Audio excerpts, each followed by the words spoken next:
Hey, I'm back. Still drinking the old narwhal.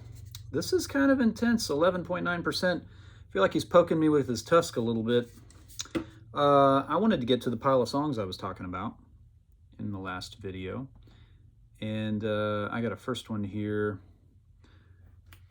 Oh, I started writing the chart, but then I stopped because I thought I'd talk about workload and stuff in January on my last video, which at the time you're seeing this, it's been posted. So I'm just going to play this from the top. This is like pop, country, rock, female vocal. It's going to be really cool. This is a great song. I really like this producer. And he sends me songs and he's like, crush it, bro. Just crush it. So that's what I'm going to try to do. That's what I've been told. So here we go. This is called Happy Hour Sad.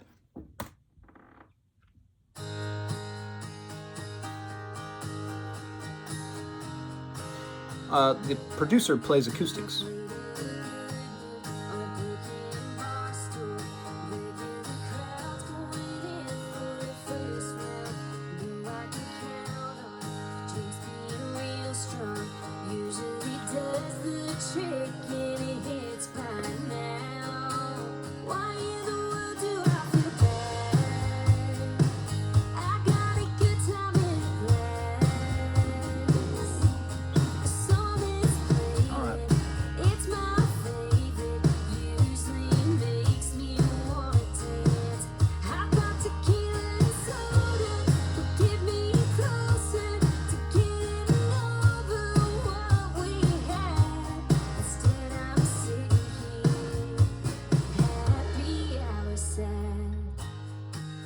Sitting here, happy hour sad.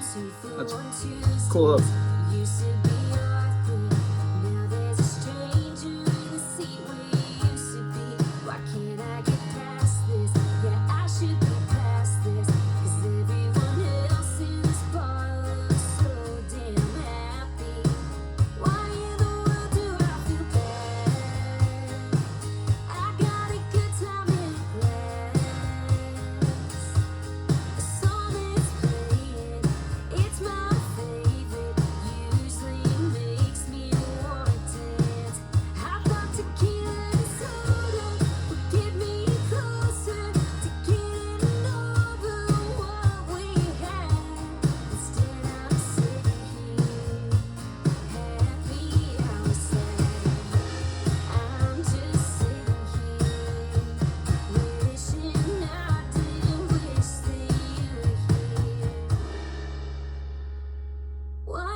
The song that's playing, it's my favorite, usually makes me wanna dance.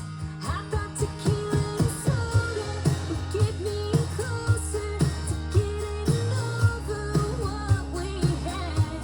Instead I'm sitting here, happy hour sad.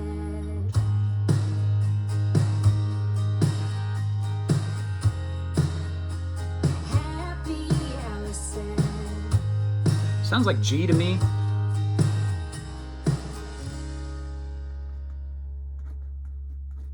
That was a cool twist on the ending there.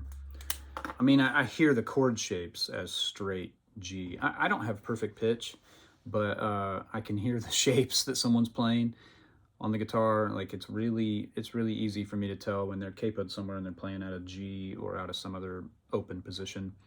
So I'm guessing that's G. We're about to see. Didn't mean to rhyme there, but whatever.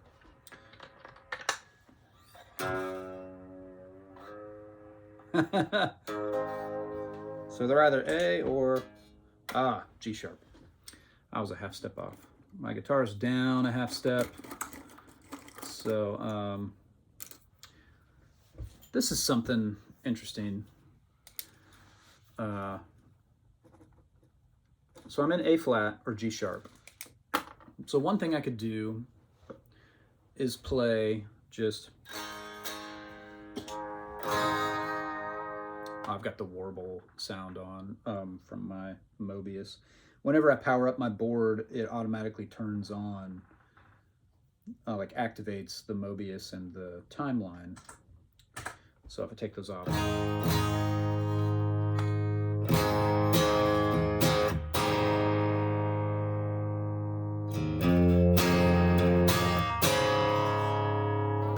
I could play it like that, but I kind of, the way that I'm hearing it is a little more arpeggiated, at least for one guitar part. Maybe the main guy is a little more arpeggiated, and I want the ringing sustain of that G position that the acoustic's in. So I want to capo and play it out of G. I could just put capo 2 on here. That intro was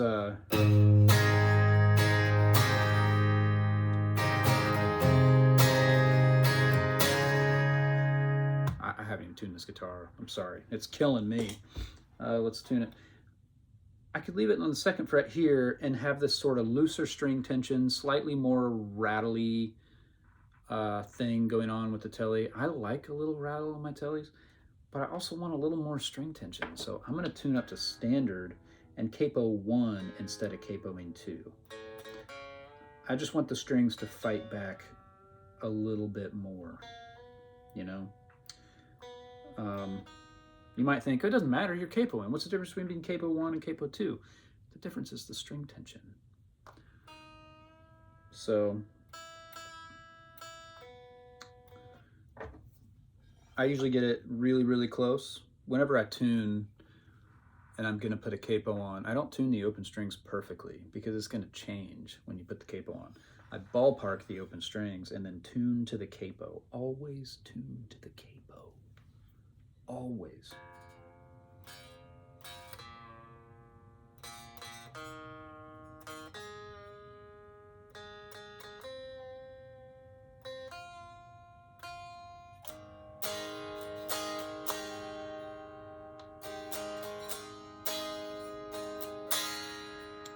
If you, right now, if you pause the video, well, after I get done talking, if you pause and you go back to when I played this, when it was capo 2, and I was playing out of, playing the same G shapes, just tuned down a half step with the capo a half step up, you'll hear that the pitch is the same, but there was a lot more string rattle. That's because the strings had lower tension on them, right? If you go back and check that out, and then zip back to this spot and press play again, I think you'll hear it. This guitar sounds so great, just unplugged, just in the room. Every time I think that about an electric, I think, well, what would it be like to mic it the way we mic an acoustic? It would be kind of cool. But then I'd have to figure out the noise from the back of this chair. I feel like it's super noisy. Let me just double check that I'm actually in the right key. That's the kind of stuff I hear.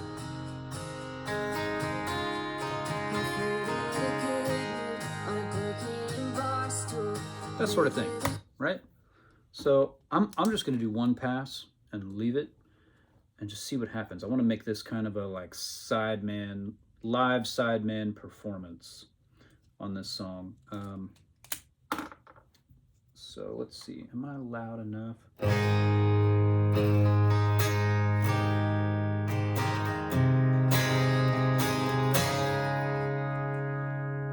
Do I need to goose it a little bit with my Sean Tubbs tilt overdrive? No big deal.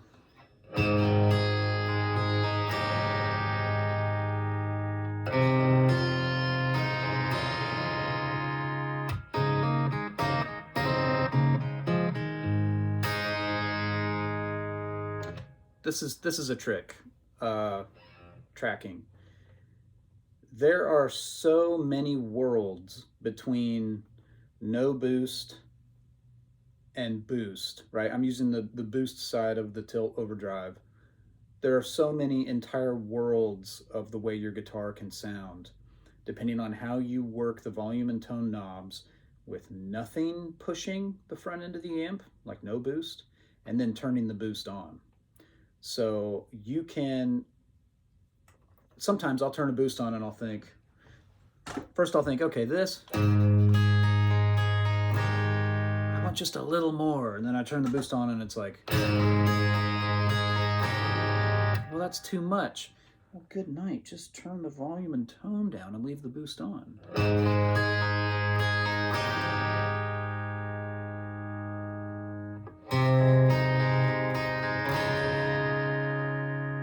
I'll probably leave the low notes out of it. I feel like this is more of a hook part.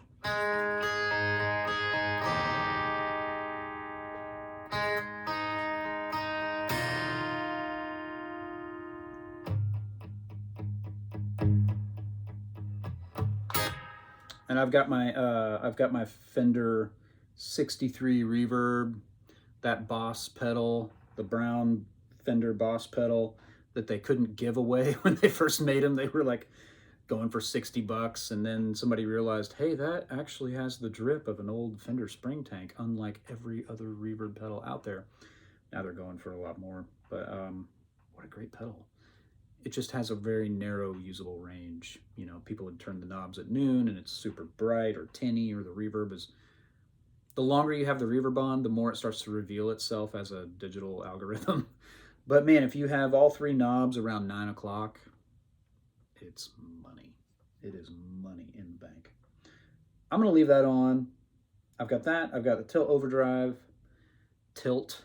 I hope I said tilt. I hope I pronounced that L well. I'm running the Analog Outfitters Sarge, which I am often wont to do. And then I'm using my 55 Tele with things rolled down to where the boost isn't so angsty. You know, I could reach down and turn the boost down, but man, there's so much more music that happens on the guitar when you start rolling the controls, you know, and you get a little capacitance out of your pots, and I don't know.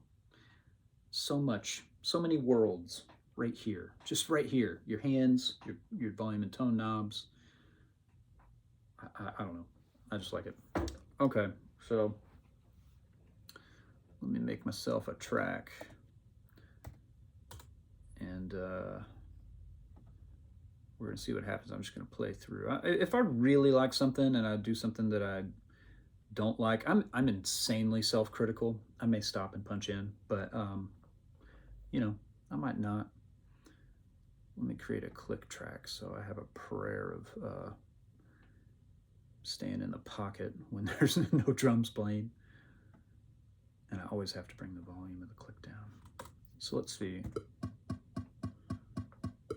Yeah, we got an eighth note. 4, 4, 2, 3, 4. Cool. I don't need that much pre-roll. I'm gonna give myself, come on, bars and beats. I want pre-roll in bars and beats, not in seconds. We're at 112 beats per minute, so I always want pre-roll in, like, at this tempo. 2 bars is probably not too long. I get impatient sometimes. But I'll put my cursor a bar ahead, and we'll have 2 bars before we get into the top.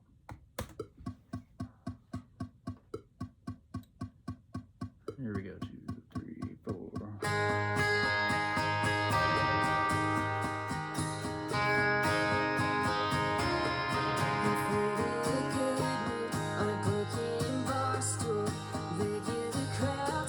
Probably out for the first verse.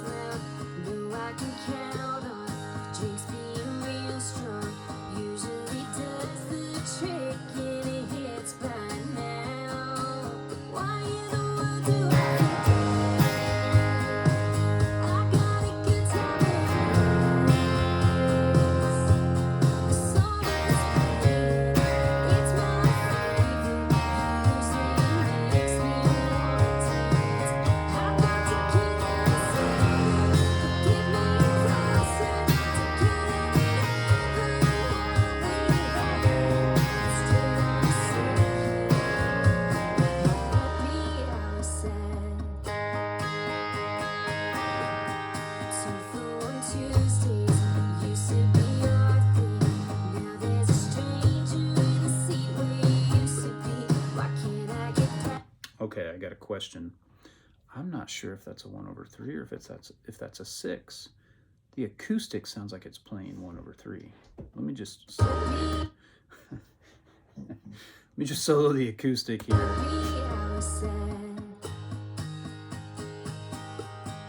And verse.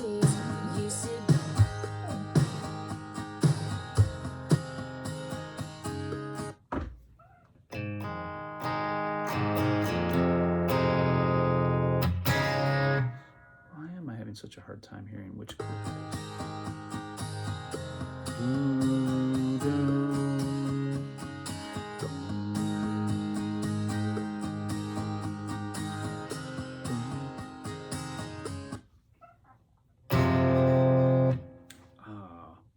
It's like a 6 minor over 3. You just don't hear the low note. Okay. Okay, I see what's going on. I think. All right. Let me just take this from the top again. I still feel like I have a little bit too much gain. I played on a song yesterday that had a banjo hook. Banjo is notorious for not being in tune. It's like you got to spend a ton of money on a banjo to get one that's remotely tunable. And I spent more time double checking my tuning than actually playing the track. It was so hard. Every time I would get to the turnaround, like there was a banjo lick in the intro, and then after the first chorus it would come back, and then in the outro it would come back, and I would stop and just double check and like, it's not me. Like my there's a red alarm going off in my brain, tuning, but it's not me. So brutal. All right, let's just check our. So here's volume and tone full up. I'm gonna roll the tone back just a bit. It's still bright. It's still got all the teeth. It just took a lot of the like sibilance, which I feel like that word is a little bit of onomatopoeia. It kind of makes the sound that it's describing. No.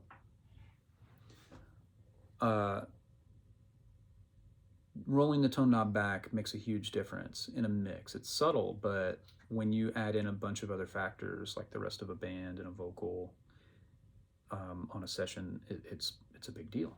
So fully up, back.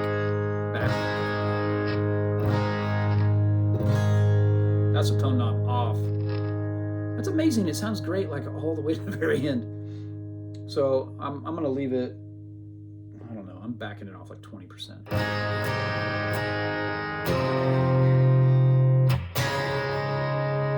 And then volume.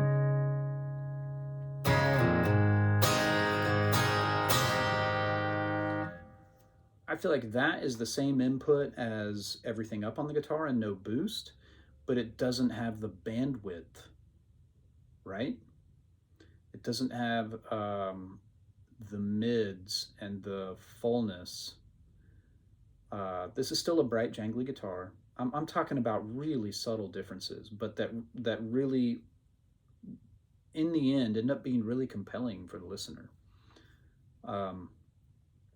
This isn't hitting the preamp, my Chandler TG2, any harder than when the volume's all the way up and the boost pedal is off. But it's got this nice, sweeter, darker mid-range in the jangle. So I don't know. We're getting a little cork sniffery here, but you know, this is a big deal. This is the world that I live in. For me, is that last like 2 to 3% of that takes something that's really good and makes it great, whether it's my tone or the parts that I come up with or whatever. So I think I'm gonna live here. Just a little bit more. Just rolled the volume up just a hair more. This is the kind of guitar that you could dial an amp for like super singing sustain. And then most of the time you're living at around 50% or even less on the knobs. And then it's only for like a big solo or something that you're really opening them up.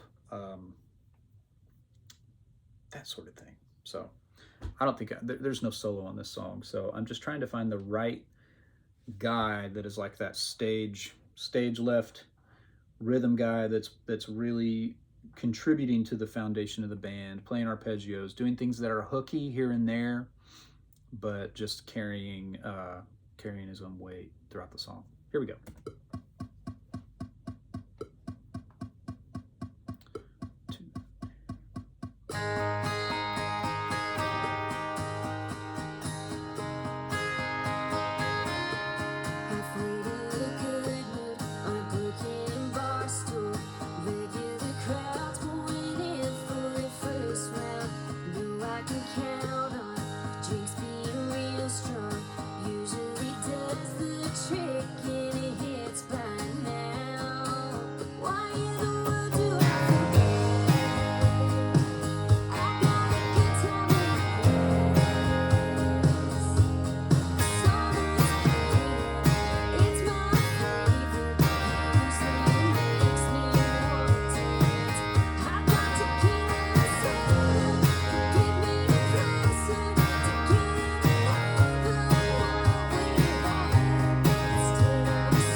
Okay, that's where I start questioning what in the world is happening. Let's solo the bass track. What note does he go to? Now there's a stranger in the seat with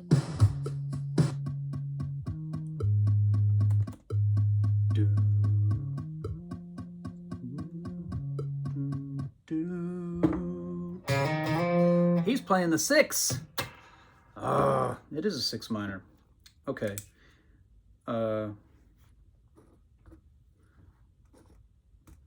That's cool. With this producer, I wonder if that's intentional.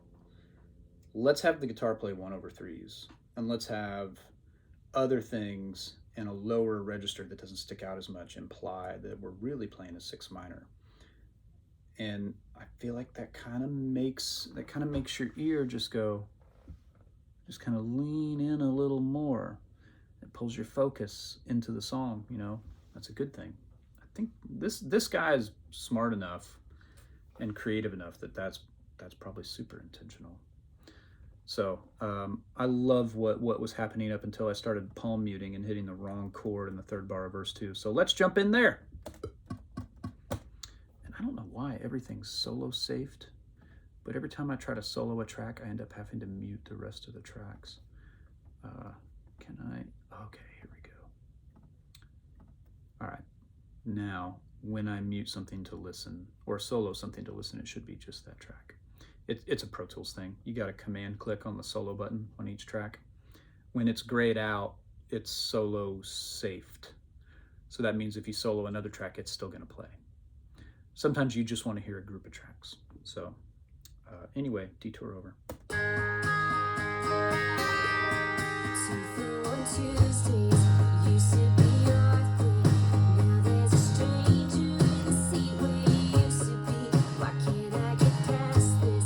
Yeah, I should be past this. 'Cause everyone else in this bar looks so damn happy. Why in the world do I think I got a good time with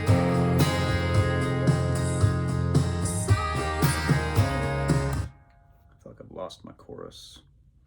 I really like the build, but let's get in on the top of the chorus.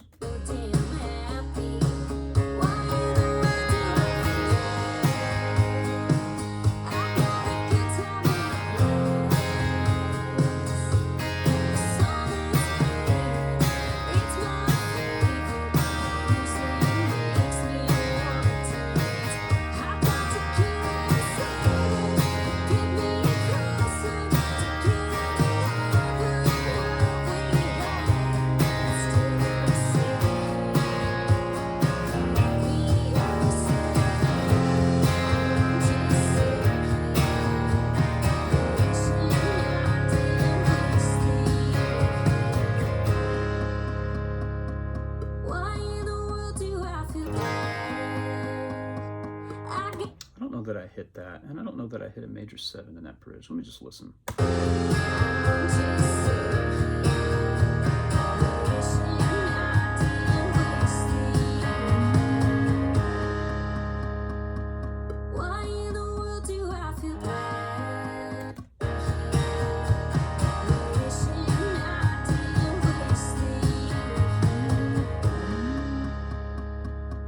It doesn't have to get all weak and breathy with a major 7 there.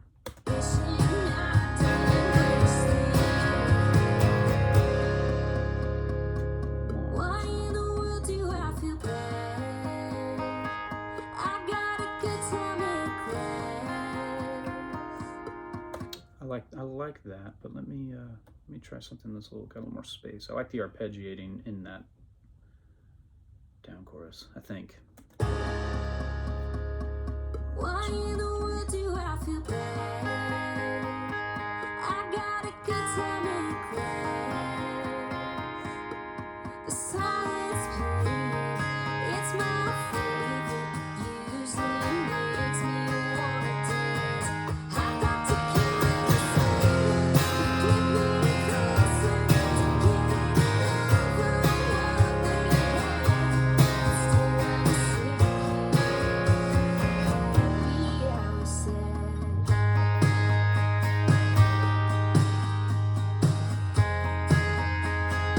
Happy I was sad.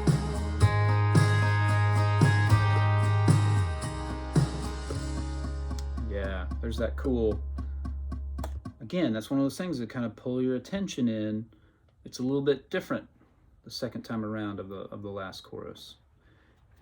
He doesn't do the 1 major 7 for a whole bar. It's a half bar. The back half of the bar is the ambiguous 1/3 or 6 minor, and then bar 3 is the 4 chord. Here it is written. This is my chart for Happy Hour Sad. My dog's trying to tell me she's ready to leave the room. Look how much I'm getting up.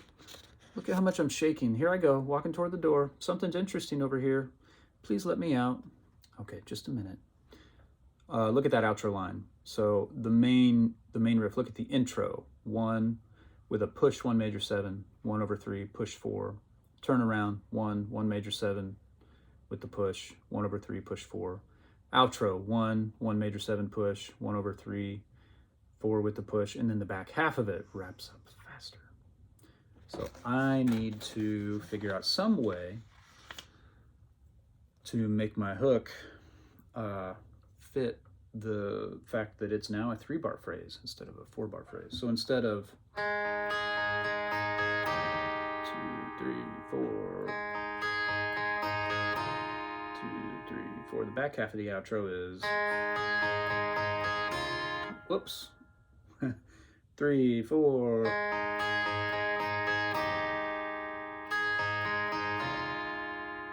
I think that's what it's going to be. Let's see how that sounds. Happy I was sad.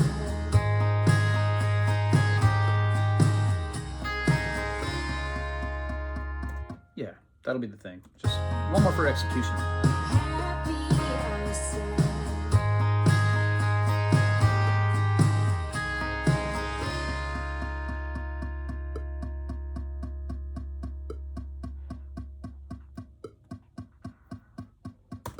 Cool, man. I think that's the first pass. That's really cool. I almost wonder if the other side of it, and I'm gonna let you guys go here in a minute so I can let my dog out, but I almost wonder if the other side of it is arpeggiating in the chorus. So here, let me just open up a new track and play the other side of what I've got. It's fine now. Why in the world do I feel bad? I got a good time in class. The song that's playing, it's my favorite. Usually makes me wanna dance. I got to keep it safe. Get me closer to getting over what they had. Still I'm sitting happy I was